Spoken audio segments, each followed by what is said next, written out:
Ladies and gentlemen, you have tuned in to the breakdown and prediction segment of the RT Boxing Show. I am your host, Mr. A. I'm fatigued. I'm tired. I just ran my 2 miles. We're going to get into this one. This is a heavyweight title bout. Now, I know this is not the most popular fighter in the world, but that's what I do. That's what you tune in for. Boxing Talk. Ready, talk boxing on the RT Boxing Show with me, your host, Mr. A. Not only do we talk the champions and the number 1s and 2s, we talk about the moving of the ranks. And right now we're talking about the WBA number 15 and the WBO number 7. As of the 24th, all the organization bodies have been updated. So this is where Kyotaro Fujimoto is at. He's the OPBF heavyweight champion. He's the WBO Asian Pacific champion. So he's moving. He's getting the little trinket belts. And for just a little boxing knowledge, I know everyone's like, "What the hell is the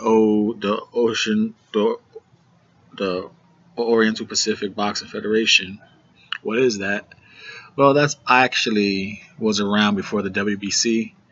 They funded the money to the WBC. So, just a little, little boxing history knowledge there. So you're always going to see, I'm surprised that he's not ranked in the WBC, because usually you see any OPBF champion kind of within the WBC. So it's kind of weird that he's not ranked in WBC. But Kyotaro Fujimoto is 18-1 with 10 KOs, 1 loss. He's been KO'd his 1 loss, but I believe he's a former kickboxer turned boxer. Found more money in boxing, so a lot of people transform. So his 4th fight was a loss. Is against what's that guy? Somalian. I know Joseph Parker fought him. Thomas Amadak, the Polish veteran. He recently defeated him. So that was his 4th fight, and he lost to him. He's going against Aaron Russell, an Australian who's 11-4 with 4 KOs, and out of his 4 losses, he's been KO'd 4 times. So if you want to get a nice little breakdown of the numbers, if you're into betting on matches and you want to know if you like that number stuff, ring experience, you got Aaron Russell at 81 rounds of experience. You got Fujimoto at 121 rounds. 31 years old, the younger man, Russell, at 29. Couldn't find no more information on him according to BoxRec. Fujimoto is 6 foot with a 73-inch reach. And like I said, he is the OPBF heavyweight champion and the WBO Asian Pacific heavyweight champion. Now, Fujimoto has a real solid leg foundation. His calves are like the size of my freaking head. So he when he plants for power, he gets some leverage on his shots. So Russell is a come-forward fighter, throws combinations. Man, he's moving up from cruiserweight. So that's going to be, like I say, Russell has a 27% knockout ratio. Fujimoto has a 53% knockout ratio. And he's moving up from cruiserweight.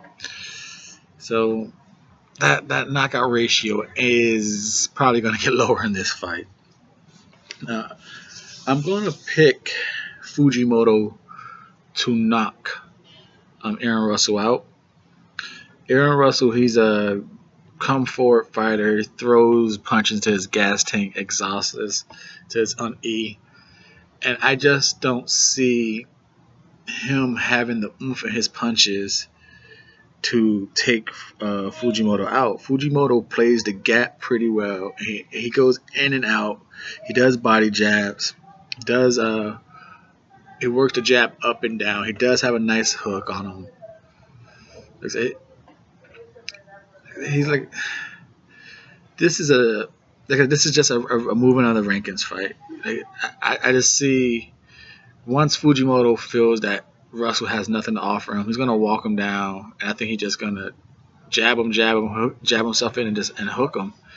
I don't see this going past 7 rounds. This should be a nice. He's number 7 in the WBO, 15 in the WBA.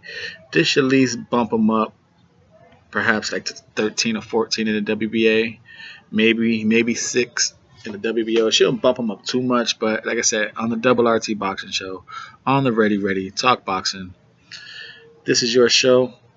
We would like to keep informed of the rankings, and so when they do get their shot, we know something about them. The other people may call them bums, but we'll be well informed. Thank you for your time.